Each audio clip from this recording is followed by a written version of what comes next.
All right, guys, in life, you got to be aligned. You got to do that, right? Because if you don't, people are going to walk all over you, right? I've had that experience like it was last few weeks and months, right? Come to find out it's been, the last few years, last couple decades. I just didn't know what I didn't know, right? I started getting educated about things. I got a little bit more ballsy, I guess you'd say. Not ballsy, like mean or disrespectful. I did towards the very, very end, right?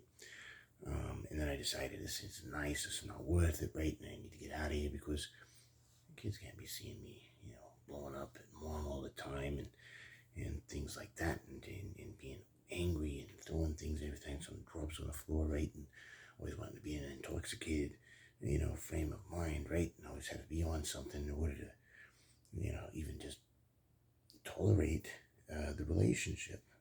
Fair enough. So it wasn't fair to me. It wasn't fair to her. It wasn't fair to the kids, and certainly not something the kids should be seeing every day.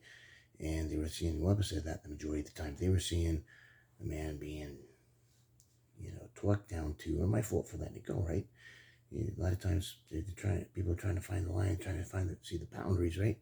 You think because it's a door, you don't need to set boundaries, right? It's not necessary. It's grown ass man or woman, and you respect them, they'll respect you. The nicer you are to them, the nicer it's gonna be to you. You put out a certain thing, and they're gonna reciprocate, right? And wrong. It's not always the case with everybody, so you gotta be careful with that. And you think, especially in the relationship phase of things, that'll be would really be, give and take and forgive and forget and this and that and the other thing, right? And you see, there's not near as much as maybe a lot of forgiving, but not always a lot of forgetting and things like that, right? And so that could cause problems. And there's just this and that and the other thing, and maybe any kind of thing you dish out, even if it's like a 10 or 25%. What the other person does is intolerable that you can dish it out all day long, all night long too, and then they can't take it, right? They can't even take a minute of a second of it, a day of it, right? But then they'll do it compounding for years, and you're like, wait a minute. Okay, so this is okay for you. It's not okay for me. There's something wrong with that, right? And so, sometimes the ring is eventually on the wall. You just gotta kind of, sometimes at one point in time, cut your losses, no matter even if you feel like, you know, being in a relationship feels like you get a limb cut off, is how experts explain it. It's like not pain wise through the actual body, but the pain, that's the emotional pain that you feel is like as if you've lost a limb, right? In combat or in warfare or a horrible accident, right? And when you get out of a relationship, I guess it's the same type of feeling, like you're losing a part of yourself, right? And then if you're in a relationship that has any type of manipulation or abuse or anything like that, or a narcissist that's kind of mind messed with you a little bit, right? That was a nicer way of saying mind fucked, right? And so you have that all in there, compounded over time, like the stock market. They can explode at any time. You think you got under control, right? And then all of a sudden, you can't control it no more, right? The hurt, the pain, the freaking suffering, the rage, the upset, and the emotions, the all of a sudden, instead of being boxed away and locked up and focused on everybody else and everything else, all of a sudden, all those boil the surface and it blows, right? It implodes. And you're not the same person anymore, right? You might be, I know I went through everything, right? I went through the downs of everything, because in the relationships you have the ups and downs, the in-betweens and roller coasters and stuff, where you might have a more stable, healthy relationship that looks like this, right? In an unhealthy one, you're going to be all of the charts, right? It might even go nice and good for a while, and then it crashes, right? And it can do this at the drop of a hat, right? At the snap of a finger. You don't know. It's gonna cave. Everything can go really good for like a week or two, and all of a sudden it's like a nightmare. It's living hell for like a month after that, right?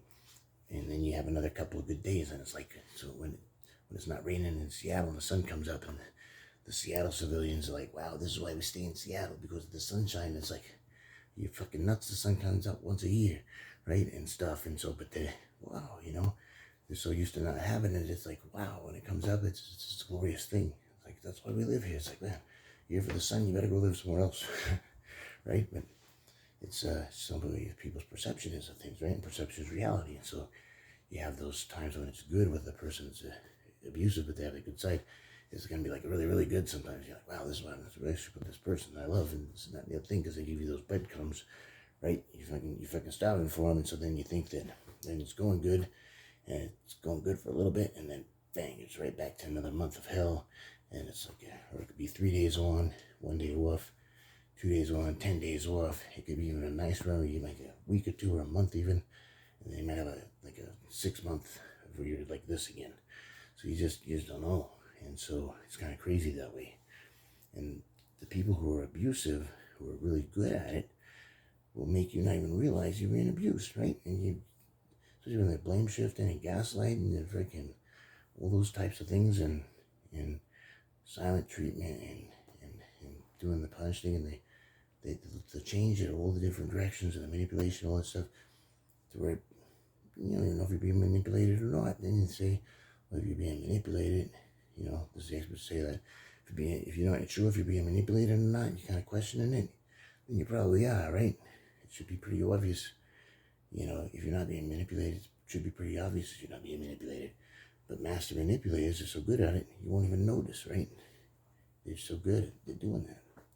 So that's the whole deal with that. So you have to, at a point in time, decide to just break off, do your own thing, and get out of the toxic environment. It's not doing anybody any favors by staying around. If you've been at over and over again, with the definition of insanity being the same exact thing over and over again, with the same person, with the same defects that they're not willing to accept responsibility for, apologize for, it's not going to change. It's not, especially if you give them a couple of chances, right? You shouldn't have to give more than one chance, right? If you give that, and then if you give 2 or 3 or 10, right? They ain't changing now. Come on now. So you gotta use some logic there. And smart, intelligent, logical people are gonna laugh at this video and say, well, fucking of course not, right? Until you're actually in it with somebody like that and you haven't been through it before, right? If you're not an expert in this field, you should get educated on it in case it comes across, and then you're able to spot it so you don't go through something for 20 years of hell like I had to do before you figure it out, right? Because there's certain people that, if you set boundaries early on, they're fine, right? But if you have no boundaries, right, you just let people walk all over you because you don't know better, right? Because you're trying to make the person happy, right? And they're trying to go and make you fetch, right? Fetch. You're so busy trying to please that person, right? And I ain't paying attention. You're not sleeping. You're working 2, 3, 4 jobs. You go into work, person's sleeping. You come home, person's still sleeping, right? Then you go off to your next job, they're still sleeping, and that kind of gets irritating after a while, especially when they're depressed, they're this, they're that. So you feel sorry for them, and then once they get into a thing where they're trying to get rid of them now, then you've hit rock bottom, and now all of a sudden you're burned out, you're tired, you're this and that and the other thing.